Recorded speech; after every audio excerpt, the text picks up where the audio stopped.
তাকওয়া আছে, ওই মানুষটার সামনে যখন কোনো শয়তান তাকে যদি স্পর্শ করে, কোনো কুকর্মের দিক থেকে, কোনো ধোঁকার থেকে, কোনো ওয়াসওয়াসার দিক থেকে, কোনো গুনাহের দিক থেকে যখন তাকে স্পর্শ করে, আল্লাহ তাআলার ভয় যার অন্তরের মধ্যে আছে, তার ওই ভয়টা আল্লাহ তাআলার ভয় তার অন্তরে থাকার কারণে তাযাক্কারু, সেই মানুষটা আল্লাহকে স্মরণ করে নেয়, ফাইদা হুম মুবসিরুন, এমন অবস্থায় তার অন্তর চক্ষু খুলে যায়। আল্লাহু আকবার, আল্লাহু আকবার। এই যুবকের অন্তর চক্ষু খুলে গেল। যেই মাত্র খুলে গেল, সে বুঝতে পারলো সে ভুলের মধ্যে আছে, ভুলের মধ্যে চলতেছে। অমনে করে অজ্ঞান হয়ে পড়ে গেল। অজ্ঞান হয়ে পড়ে গেল। কিছুক্ষণ পর আবার যখন হুশ আসলো, আবার এই আয়াতটা তেলাওয়াত করতে লাগলো, ইন্নাল্লাযীনা তাকাও মাসসাহুম তায়ফুম মিনাশ শাইতানি তাযাক্কারু ফাইদা হুম মুবসিরুন। এই আয়াতটা তেলাওয়াত করার সাথে সাথে আবার সে অজ্ঞান হয়ে পড়ে গেল। দ্বিতীয়বার যখন আবার হুশ ফিরে আসলো, ওই নারীর চেহারা যেই মাত্র দেখলো, আবার অজ্ঞান হয়ে পড়ে গেল। তিনবার অজ্ঞান হয়ে পড়ে গেছে। অমনি করে ওই সময় ওই যুবকের আল্লাহ রাব্বুল আলামিন মৃত্যু দিয়ে দিলেন। ওই নারীটা ফেসে যাবে দেখে ওই নারী ওখান থেকে দৌড়িয়ে পালিয়ে গেল। এই লোকটার যখন দাফন কাফন সম্পন্ন হয়ে গেল, গোসল হয়ে গেল, ও যুবক তোমরা স্মরণ করে নাও, মনে মনোযোগ সহকারে দেখো। এই যুবকের যখন দাফন কাফন সম্পন্ন হয়ে গেল, সেই জমানার সেই সময়ের যুগ বিখ্যাত আলেমে দ্বীন একজন ছিলেন আমর ইবনে জামে রহমাতুল্লাহি আলাইহি। আমর ইবনে জামে রহমাতুল্লাহি আলাইহি জানাজার খবর পেয়ে ওই যুবকের জানাজার অংশগ্রহণের জন্য আসতে লাগলেন। আস্তে আস্তে লেট হয়ে গেল, দেরি হয়ে গেল, যুবকের দাফন পর্যন্ত হয়ে গেছে। কবরের উপরে জানাজা আদায় করলেন। জানাজা আদায় করার পরে ওই যুবককে রাতের অন্ধকারে হযরত আমর ইবনে জামে রহমাতুল্লাহি আলাইহি স্বপ্নের মাধ্যমে দেখলেন। ওই যুবকের সাথে সাক্ষাৎ হয়ে গেল স্বপ্নের মাধ্যমে। বুজুর্গ মানুষ ডাক দিয়া বলেন, এ যুবক, তোমার সাথে আল্লাহ তাআলা কেমন ব্যবহার করেছে? তোমার সাথে কেমন আল্লাহ তাআলা ব্যবহার করলো? কবর কেমন তোমার সাথে ব্যবহার করেছে? ও মুসলমান! এই যুবক ডাক দিয়া বলে, আল্লাহর বুজুর্গ মানুষ, আল্লাহওয়ালা লোক, আপনি শুনে নেন, আমার সাথে আল্লাহ তাআলা এত সুন্দর ব্যবহার করেছে। ওয়ালিমান খাফা মাকাম রাব্বিহি জান্নাতান। ডাক দেয়া বলতেছে, যার অন্তরের মধ্যে আল্লাহ তাআলার ভয় নিয়ে চলবে, আল্লাহ তাআলার তাকওয়া নিয়ে চলবে, আল্লাহ তাআলা দুইটা জান্নাত দিবেন। এটা কোরআনে ওয়াদা করেছেন সূরাতুর রহমানে। আল্লাহ তাআলা যেহেতু ওয়াদা করেছেন, আল্লাহ তাআলার ওয়াদা অসত্য নয়। আল্লাহ তাআলা ওয়াদা পালন করবেন না এমনটা নয়। আল্লাহ তাআলার ওয়াদা আমার সাথে সঠিকভাবে পালন করেছে। আল্লাহ তাআলা আমাকে দুইটা জান্নাত দান করেছে। আর একটু জোরে বলি, কয়টা জান্নাত দান করছেন? দুইটা জান্নাত দান করেছেন। পৃথিবীর মুসলমান, শুধু তাই নয়, ইবাদতের মধ্যেও আল্লাহ তাআলার ভয় থাকা দরকার। আমাদের ইবাদতের মধ্যে আল্লাহ তাআলার ভয় নাই, আল্লাহ তাআলার ভয় নাই। ইবাদত পালন করি একটা তামাশার মতো করে। দেখা যায় আমরা নামাজ পড়ি, মন ঠিক নাই। আবার দেখা যায় আমরা নামাজ আদায় করি অন্য মানুষকে দেখানোর উদ্দেশ্য নামাজ আদায় করি। আমাদের মধ্যে এমন কিছু মানুষ রয়েছে যারা অন্যকে দেখানোর উদ্দেশ্য নামাজ পড়ে। এদের অন্তরে আল্লাহ তাআলার ভয় নাই, এদের অন্তরে আল্লাহ তাআলার তাকওয়া নাই। আল্লাহ রাব্বুল আলামিন বলেন, তাতাজাফা জুনুবুহুম আনিল মাদাজি'i ইয়াদউনা রাব্বাহুম খাওফান ওয়া তামাআ। আল্লাহ রাব্বুল আলামিন বলেন, তাতাজাফা জুনুবুহুম আনিল মাদাজি'i ইয়াদউনা রাব্বাহুম। তারা যখন তাদের রবকে ডাকে, তারা যখন তাদের রবের সংস্পর্শ নিতে চায়, তারা যখন তাদের রবের কে নিকটভাবে ডাকতে চায়, সেখানেও তারা আল্লাহ তাআলার ভয় নিয়ে ডাকে যে আমার ইবাদতটা যদি কবুল না হয়, আমি ইবাদত করতেছি যদি এটা কবুল না হইল। ও মুসলমান, শুধু তাই নয়, সাহাবায়ে কেরাম রাদিয়াল্লাহু তাআলা আনহুমগণ তারাও যখন নামাজ আদায় করতেন, কোন ইবাদত বন্দেগী করতেন, তখন তারাও ভয়ে ভয়ে আদায় করতেন। খলিফাতুল মুসলিমিন হযরত ওমর রাদিয়াল্লাহু তাআলা আনহু যখন আজান হইতো তার চেহারা লাল বর্ণের হয়ে যেত, আল্লাহ তাআলার ভয়ে। আজান হয়েছে, আর যেই আল্লাহ ডাক দিয়েছে, যেই মালিক ডাক দিয়েছে, ওই মালিকের সামনে আমি যে দাঁড়াবো, আমি কোন অবস্থা নিয়ে দাঁড়াবো। কিন্তু রসুলের জবান থেকে ওমরের বেলায় বলেছিল ওমর জান্নাতি, ওমর জান্নাতি, আবু বকর জান্নাতি, ওসমান জান্নাতি, আলী জান্নাতি, হানজালা জান্নাতি। হানজালার ব্যাপারে অনেক বক্তব্য পাওয়া যায়। হঠাৎ করে একদিন দৌড়ে রাসূল আরবি সাল্লাল্লাহু আলাইহি ওয়াসাল্লামের কাছে এসে বলতেছে, ওগো আল্লাহর পয়গম্বর, আমি তো মুনাফিক হয়ে গেছি, আমি মুনাফিক হয়ে গেছি, আমি তো মুনাফিক। আল্লাহর নবী ডাক দেয়া বলে, কোথায় থেকে তুমি মুনাফিক হইলা, কারণ কি? হানজালা ডাক দিয়া বলতেছে, ওগো আল্লাহর পয়গম্বর, আমি যখন আপনার সামনে আসি, আপনাদের কাছে যখন বসি, তখন আমার মনটা দিনের প্রতি ঝুঁকে যায়। আপনাকে দেখলে ক্ষুধা থাকে না, আপনাকে দেখলে আর তৃষ্ণা মিটে না, আপনাকে যতই দেখি ততই দেখতে মনে চায়। দুনিয়ার কোনো কথাই মনে থাকে না, সংসারের কথা বলে যাই, ছেলে সন্তানের কথা বলে যাই। যখন আপনার কাছ থেকে আমরা দুনিয়ার দিকে চলে যাই, যখন আপনার কাছ থেকে আমরা সংসারের দিকে চলে যাই, মাঠে ঘাটে কাজের জন্য চলে যাই, তখন আবার আল্লাহকে ভুলে যাই। মনে হয় যেন মন থেকে কেমন যেন দূরত্ব দূরত্ব ভাব লাগতেছে, মনে হয় যেন আমি মুনাফিক হয়ে গেলাম। আল্লাহর নবী সরকার দু আলম রাহমাতাল লিল আলামিন জনাবে মুহাম্মদুর রাসূলুল্লাহ সাল্লাল্লাহু আলাইহি ওয়াসাল্লাম বলেন, ও হানজালা, এমনটা মনে করো না, এমনটা মনে করো না। কারণ যখন এখানে তুমি থাকো, তখন তোমার ঈমান নামক ব্যাটারিতে চার্জ হয়। জুমার বয়ানে, মাহফিলের বয়ানে যখন আপনারা থাকেন, আপনাদের ঈমান নামক ব্যাটারিতে চার্জ হইতে থাকে। যখন এখান থেকে চলে যান, ব্যাটারি ফিউজ হয়ে যায়, আর আমল করার কথা মনে থাকে না। কথা বলো ঠিক কিনা? আমলের কথা আর মনে থাকে না তখন। আল্লাহ রাব্বুল আলামিন এই জন্য আমাদের উদ্দেশ্য করে বলেন, ওয়ামান ইয়াত্তাকিল্লাহা ইয়াজআল লাহু মাখরাজা ওয়া ইয়ারযুকুহু মিন হাইসু লা ইয়াহতাসিব। আল্লাহ রাব্বুল আলামিন বলেন, ওয়ামান ইয়াত্তাকিল্লাহা ইয়াজআল লাহু মাখরাজা। আল্লাহ তাআলা বলেন, যার অন্তরের মধ্যে আল্লাহ তাআলার ভয় আছে, যেই ব্যক্তি আল্লাহকে ভয় নিয়ে চলে, ইয়াজআল লাহু মাখরাজা, তার মুক্তির, নিষ্পত্তির, তার সফলতার রাস্তা আল্লাহ তাআলা নিজেই বের করে দেন। সুবহানাল্লাহ। শুধু তাই নয়, তার জন্য যে রিজিক দরকার, যে রিজিক বলতে আমরা শুধু মনে করি খাবার দাবার, না, খাবার দাবার রিজিক নয়।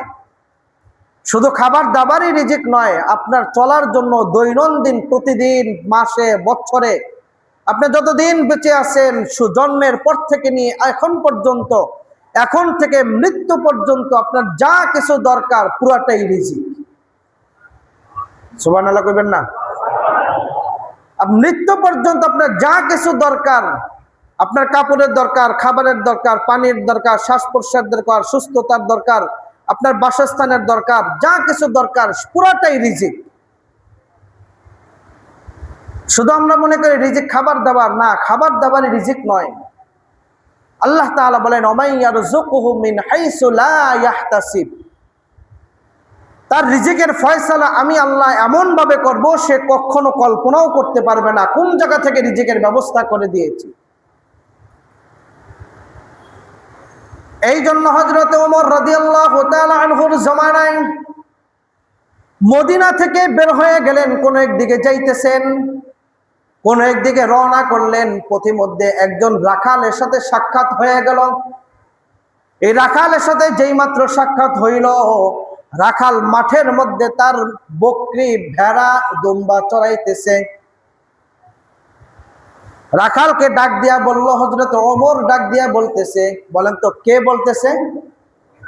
হ্যাঁ, ওমর ডাক দিয়া বলতেছে, এ রাখাল, তুমি যে বকরি, ভেড়া, দুম্বা চড়াইতেছ, ওখান থেকে একটা বকরি আমাকে বিক্রি করে দাও। রাখাল বলতেছে, ফাইনামা তুওয়াল্লু, আমি কোথায় আছি? রাখাল ডাক দিয়া বলতেছে, আল্লাহ কোথায় আছে আর আমি কোথায়? আল্লাহ তাআলা কি দেখতেছেন কিনা? কি বলেন, দেখেন না? হ্যাঁ। তখন ওমর রাদিয়াল্লাহু তাআলা আনহু বলতেছেন যে আল্লাহ যেহেতু দেখে, এক কাজ করো, তুমি যদি বিক্রি করতে পারবা না, তুমি একটু দুধ দাও, এই বকরি বা রাগাইশের থেকে একটু দুধ দাও, আমি দুধ পান করি। আর যদি সম্ভব হয় এটা বিক্রি করে দাও, এটা জবাই করে তোমাকেও গোশত দিব, আমি তোমাকেও গোশত দিব, আমি একা খাবো না। তো বলতেছে এরা, আমার মালিক যদিও না দেখে, কিন্তু আল্লাহ তাআলা কিন্তু দেখতেছে। হযরত আশরাফ আলী থানভী আলাইহির রহমান একটা ঘটনার মধ্যে পাইলাম, আল্লাহ তাআলার ভয় কিভাবে অন্তরের মধ্যে থাকে দেখেন। আপনার আমার তো নাই, কিন্তু তাদের অন্তরের মধ্যে কিরকম আছে দেখেন। বাপ বেটা চুরি করতে গেছে। কি করতে গেছে? হ্যাঁ, বাপ বেটা রাত্রের অন্ধকারে চুরি করতে গেছে। বাবা গাছে উঠবে, নারিকেল পারবে, ছেলেকে বলতেছে তুমি নিচে দাঁড়াও, যখন যদি কেউ দেখে ফেলে বা কেউ যদি আসতে থাকে, তুমি আমাকে ইশারা দিও, স্মরণ করো, তা আমি অমনি করে গাছ থেকে নামবো এবং দুইজন পালিয়ে যাব। পৃথিবীর মুসলমান, বাবা নারিকেল গাছের মাথায় সন্তানকে গাছের গোড়ায় বসায় রইলেন। যেই মাত্র গাছের উপরে উঠলেন, রাতের অন্ধকার, ডানে বামে কেউ নেই, কোথাও কোনো মানুষের কোনো আনাগোনা পাওয়া যাইতেছে না, গভীর জঙ্গল। যেই বাবা গাছের নারিকেলের মধ্যে হাত লাগায়, সন্তান ডাক দিয়া বলে, দেখতেছে, অমনি করে হাতটা নিচে নামায়া ফেলায়। কিছুক্ষণ পরে আবার যেই নারিকেলের মধ্যে হাত লাগায়, সন্তান ডাক দিয়া বলে, বাবা দেখতেছে, অমনি করে ওখান থেকে আবার হাতটা নামায়া ফেলায়। তৃতীয়বার একই অবস্থা করলো। বাবা রাগান্বিত অবস্থায় গাছ থেকে নামলো, নেমে বলতেছে, সন্তানকে দুইটা চড় দিয়া বলতেছে, কোথায় দেখতেছে? আশেপাশে কোনো মানুষ নাই, আশেপাশে কাউকে দেখা যাইতেছে না, তুমি শুধু শুধু আমাকে বাধা দিতেছ কেন? তুমি শুধু শুধু আমাকে কাজের মধ্যে বিঘ্নতা ঘটাইতেছ কেন? সন্তান ডাক দিয়া বলে, আব্বা জান, যখন আপনি গাছের মধ্যে ফলে হাত লাগান, আমি উপরের দিকে তাকাই, দেখি উপর থেকে কে যেন তাকিয়ে আছে। আল্লাহু আকবার। ও পৃথিবীর মুসলমান, এটা আপনিও উপলব্ধি করতে পারবেন। একা একা রাতের অন্ধকারে যখন আসমানের দিকে তাকায় থাকবেন, আসমানের দিকে তাকাইবেন, যখন মনে হয় যেন কে যেন নজর দিয়ে তাকায় আছে। কোনদিন দেখছেন নাকি? যদি বিশ্বাস না হয়, আজকে রাত্রে আপনি দিল থেকে আসমানের দিকে তাকাইবেন, সঙ্গে কেউ নয়, একা থাকবেন, একা আসমানের দিকে তাকায় দেখবেন কে যেন আপনার দিকে নজর লাগায় তাকায় আছে। এইটা হলো তাকওয়া, এইটাই হলো আল্লাহ তাআলার ভয়। ও পৃথিবীর মুসলমান, এই ভয়টা যদি কোনো মানুষের অন্তরের মধ্যে থাকে, এই ভয়টা যদি কোনো মানুষের অন্তর যদি বিদ্যমান করে নেয়, ওই মানুষের পক্ষ থেকে কখনো আল্লাহর কোনো বিধান ছুটতে পারে না। শুধু তাই নয়, ও পৃথিবীর মুসলমান, আল্লাহ রাব্বুল আলামিনের বন্ধু বিশ্বনবী সরকার দু আলম রাহমাতাল লিল আলামিন জনাবে মুহাম্মদুর রাসূলুল্লাহ সাল্লাল্লাহু আলাইহি ওয়াসাল্লাম বলেন, ইমা ওয়াল্লাহি ইন্নী লাআখশাকুম লিল্লাহি ওয়া আতকাকুম। আল্লাহর নবী সরকার দু আলম রাহমাতাল লিল আলামিন বলেন, তোমাদের মধ্যে আল্লাহ তাআলার ভয় যতটুকু আছে তার থেকে ভয় আমার ভিতরে বেশি। সাহাবায়ে কেরামরা তাবেঈনদেরকে ডাক দিয়া বলে, তোমাদের ভিতরে যতটুকু ভয় তার থেকে আমার ভিতরে ভয় বেশি। উলামায়ে কেরামরা ডাক দিয়া বলে, সাধারণ মানুষের অন্তরে যতটুকু ভয় আলেমদের অন্তরে তার থেকে ভয় একটু বেশি। ও মুসলমান, সাহাবায়ে কেরামরা জান্নাতের সার্টিফিকেট পেয়ে গেছে, তারপরও তাদের অন্তরে আল্লাহ তাআলার ভয় কাটে নাই। ও মুসলমান, আপনি আমি কোন জান্নাতের সার্টিফিকেট পাইলাম? আল্লাহকে ভুলে গেলাম কেন? কোন দিক থেকে মালিককে ভুলে গেলাম রে মুসলমান? আল্লাহ তাআলার ইবাদত থেকে ভুলে গেলাম। সুদ, ঘুষ, মিথ্যাচারী, রাহাজানি, চুরি, ছিনতাইয়ের মধ্যে, জিনা, ব্যভিচারের মধ্যে লিপ্ত হয়ে গেলাম। পৃথিবীর মুসলমান, এতটুকু যদি ভয় কারো অন্তরের মধ্যে যদি থাকে, ওই মানুষের পক্ষে রাষ্ট্র চালাইতে কোনো ভয় লাগে না, ওই মানুষের পক্ষে দেশ পরিচালনা করতে ভয় লাগে না, ওই মানুষের পক্ষে সমাজ পরিচালনা করতে ভয় লাগে না, ওই মানুষের পক্ষে সংসার পরিচালনা করতে ভয় লাগে না। তার মধ্যে আল্লাহ তাআলার ভয়। পৃথিবীর কাউকে সে ভয় পায় না, একমাত্র ভয় পায় আল্লাহকে, যার কারণে সে কোরআন দিয়া দেশ পরিচালনা করে, যার কারণে হাদিস দিয়া দেশ পরিচালনা করে, যার কারণে রাসূলুল্লাহর আদর্শ দিয়া দেশ পরিচালনা করে, যার কারণে রাসূলুল্লাহর সুন্নাহ দিয়ে দেশ পরিচালনা করতে চায়। ও মুসলমান, শুধু তাই নয়, মুখের কথা নয়, কাজে বিশ্বাসী। নির্বাচনের আগে কত মানুষ বলেছিল রাসূলের আদর্শ দিয়ে, মদিনার সনদ দিয়ে দেশ চালাবে, পাশ করার পরে, নির্বাচিত হওয়ার পর সেই কথা ভুলে গেছে। কথা বলো ঠিক কিনা? ও মুসলমান, সেই কথা আর মনে নাই। এখন মন চাই জিন্দেগি দুনিয়া চালানোর চেষ্টা করে, মন চাই জিন্দেগি দেশ চালানোর চেষ্টা করে। যখন আমরা এখানে মসজিদে থাকি চিৎকার দিয়া বলি জি জি, কিন্তু এখান থেকে যখন চলে যাই তখন মন চাই জিন্দেগি চলে আসে, রব চাই জিন্দেগি আসে না। মন চাই জিন্দেগি চলতে থাকে। এভাবে কতদিন চলবারে মুসলমান? ওরে যুবক, কতদিন চলবা? মন চাই জিন্দেগি বেশি দিন চলা যাবে না। অমনি করে আজরাইল চলে আসবে। আজরাইল আসার পরে তোমার দুনিয়ার জিন্দেগি শেষ হয়ে যাবে, কবর জগতের মধ্যে চলে যাবে, বারজাখের মধ্যে চলে যাবে। ও মুসলমান, কবরে গিয়া কি প্রশ্ন করবা? কি উত্তর দিবা? কি প্রশ্নের জবাব দিবা? ও মুসলমান, এখন থেকে যদি ঠিক না করে নাও তাহলে তুমি আমি বিপদে পড়ে যাব। কথা বলো ঠিক কিনা? ও মুসলমানি বন্ধুরা আমার, এই জন্য আল্লাহ রাব্বুল আলামিন আপনার আমার জন্য কোরআনের আয়াত অবতীর্ণ করে বলে গেলেন, ইয়া আইয়ুহাল্লাযীনা আমানু ইত্তাকুল্লাহ। ও পৃথিবীর মুসলমান, আল্লাহ তাআলা আপনাকে বন্ধু বলে ডাক দিয়া বলতেছে, আল্লাহ তাআলা আপনাকে দোস্ত বলে ডাক দিয়া বলে, ও ইমানদারগণ, ও দোস্তরা, ও বন্ধু, ইত্তাকুল্লাহ, আল্লাহকে ভয় করো, আল্লাহকে ভয় করো। কি বিষয়? আল্লাহকে ভয় করো।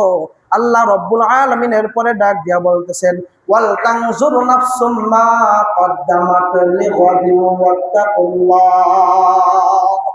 আল্লাহ রাব্বুল আলামিন ডাক দিয়ে আপনাকে আমাকে বলতেছেন, আল্লাহ রাব্বুল আলামিন বলেন, ইত্তাকুল্লাহ ওয়াল তানজুর নাফসুম মা কদ্দামাত। তুমি দুনিয়াতে আসো, তুমি আগামী কালের জন্য, ভবিষ্যতের জন্য দুনিয়ার যেমনি ভাবে ব্যাংক ব্যালেন্স করো, ভালো থাকার জন্য, ভালো রওয়ার জন্য, ভালো বসবাসের জন্য, বৃদ্ধা বয়সে তুমি ভালো থাকার জন্য ব্যাংক ব্যালেন্স করো, জায়গা রাখো, ঘরের ভাড়ার ব্যবস্থা করো, যাতে করে আপনি শক্তি কমে গেলে ওই ভাড়ার মাধ্যমে, ব্যাংকের টাকার মাধ্যমে চলতে পারবো। কিন্তু আখিরাত হলো সবচেয়ে বড় আমাদের পুঁজি। আখিরাতের পুঁজি যদি না থাকে, পুরা অনন্তকাল কাঁদতে হবে, চোখের পানি ঝরবে, চোখ তো ঝরবে, চোখ থেকে পোষ বের হয়ে আসবে। ও মুসলমান, নাক দিয়ে পোষ বের হবে, কান দিয়ে পোষ বের হবে।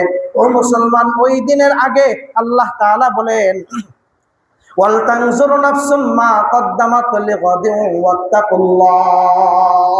আল্লাহ রাব্বুল আলামিন বলেন, ওই জীবনের জন্য তুমি যাওয়ার আগে কিছু পৌঁছে দাও।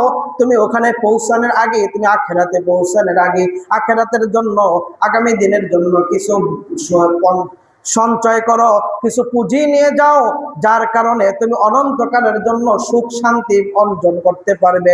এরপর আল্লাহ রাব্বুল আলামিন বলেন, ইত্তাকুল্লাহ। আবার আল্লাহ তাআলা ইত্তাকুল্লাহ শব্দ ব্যবহার করলেন কেন? মুফাসসিরে কেরামরা বলেন, প্রথম কথার দ্বারা দ্বিতীয় কথার দিকে ইঙ্গিত করে বলেন, যখন তোমরা এই ব্যাপারে অজ্ঞ থাকবে, দুর্বল থাকবে, অলস থাকবে, মানুষ হইল অলস, মানুষ হইল অজ্ঞ, মানুষ হইল দুর্বল, এই জন্য আল্লাহ তাআলা আবার স্মরণ করায় দিতেছেন, ইত্তাকুল্লাহ ইন্নাল্লাহা খাবীরুম বিমা তা'মালুন। ও মুসলমান, তুমি যে আমল করো, যেই কাজটা করো না কেন, এটা এই সম্পর্কে পৃথিবীর কেউ না জানলে কে জানে? আওয়াজ দেয়া বলেন, কে জানে? আল্লাহ তাআলা কিন্তু জানে। তুমি এখন মন থেকে যাই বলতেছো না কেন, মনের খবর কিন্তু আল্লাহ তাআলা জানে। তুমি মুখ থেকে বলো না মন থেকে বলো, এটা আল্লাহ তাআলা জানে। এই জন্য আল্লাহ তাআলা অন্য আয়াতের মধ্যে আমাদেরকে বুঝান, ইয়া আইয়ুহাল্লাযীনা আমানুত্তাকুল্লাহ আমানুত্তাকুল্লাহ হাক্কা তুকাতিহি ওয়া লা তামুতুন্না ইল্লা ওয়া আনতুম মুসলিমুন। আল্লাহ রাব্বুল আলামিন বলেন, হে ঈমানদার, এখানে অনেক আদর করে বলতেছে, হে আল্লাহর বান্দারা, হে আমার বন্ধু, হে আমার দোস্ত, হে আমার ঈমানদার বান্দারা, ও আমার কাছের বান্দারা, মুহাব্বতের বান্দা, তোমরা শুনে নাও, ইত্তাকুল্লাহ, আল্লাহকে ভয় করো না, একটু আল্লাহকে ভয় করো। হাক্কা তুকাতিহি, যেরকম ভাবে তুমি দুনিয়ার প্রশাসনকে ভয় করো না, যেরকম ভাবে দুনিয়ার কোন শাসনকে ভয় করো না, এর থেকেও বেশি ভয় করো আমাকে। আল্লাহ তাআলা বলেন, ইত্তাকুল্লাহ হাক্কা তুকাতিহি ওয়া লা তামুতুন্না ইল্লা ওয়া আনতুম মুসলিমুন। তুমি কিন্তু মৃত্যুবরণ করবা, তুমি কিন্তু মরণশীল, তুমি একদিন না একদিন মরবা, আজ হোক কাল হোক মারা যাবা। এমন হতে পারে জুমার বয়ানে, জুমার নামাজ আমরা আছি, আসরের নামাজ এখানে এমন হতে পারে কার জন্য ঠিকানা শেষ, আসরের সময় নাও থাকতে পারে, আগামী জুমায় নাও পেতে পারে। ও মুসলমান, আজকে যদি তোমরা তওবা না করো, আজকে যদি তোমরা ফিরে না আসো, কবে ফিরে আসবে? কোন দিন আসবা? যেই দিন আসবা সেই দিন আর সুযোগ থাকবে না। কথা বলো ঠিক কিনা? সেই দিন আর সুযোগ থাকবে না। আজকে ফিরে আসার সুযোগ, এই আল্লাহ সুযোগ দিয়েছে আমাদেরকে, আল্লাহ তাআলা আমাদেরকে সুযোগ দিয়েছে, এটাকে কাজে লাগাইতে হবে মুসলমান। ও মুসলমান, আল্লাহ তাআলা বলেন, ওয়ালা তামুতুন্না ইল্লা ওয়া আনতুম মুসলিমুন। মুসলমান না হয়ে মৃত্যুবরণ করো না, একমাত্র মুসলমান না হয়ে মৃত্যুবরণ করো না। যত আপনি মৃত্যুবরণ করেন না কেন, যদি অমুসলিম অবস্থায় মৃত্যুবরণ করেন, বেনামাজি অবস্থায় মৃত্যুবরণ করেন, নাফরমান অবস্থায় মৃত্যুবরণ করেন, নেমোখারাম অবস্থায় মৃত্যুবরণ করেন, আল্লাহর দুশমন অবস্থায় মৃত্যুবরণ করেন, জাহান্নাম ছাড়া উপায় নাই, জাহান্নাম ছাড়া উপায় নাই মুসলমান। আল্লাহ তাআলা আমাদেরকে এই কথাগুলো থেকে নির্যাস, আল্লাহ তাআলার ভয় আমার অন্তরে বিদ্যমূল করে, আল্লাহ তাআলাকে স্মরণ করে, সর্ব অবস্থায় আল্লাহ তাআলাকে স্মরণ রেখে ঈমান আমল হেফাজত করে দুনিয়াতে বসবাস করে জান্নাত অর্জন করার তৌফিক দান করুক, আমিন। ওয়া আখিরু দাওয়ানা আলহামদুলিল্লাহি রাব্বিল আলামিন। আসসালামু আলাইকুম ওয়া রাহমাতুল্লাহি ওয়া বারাকাতুহু।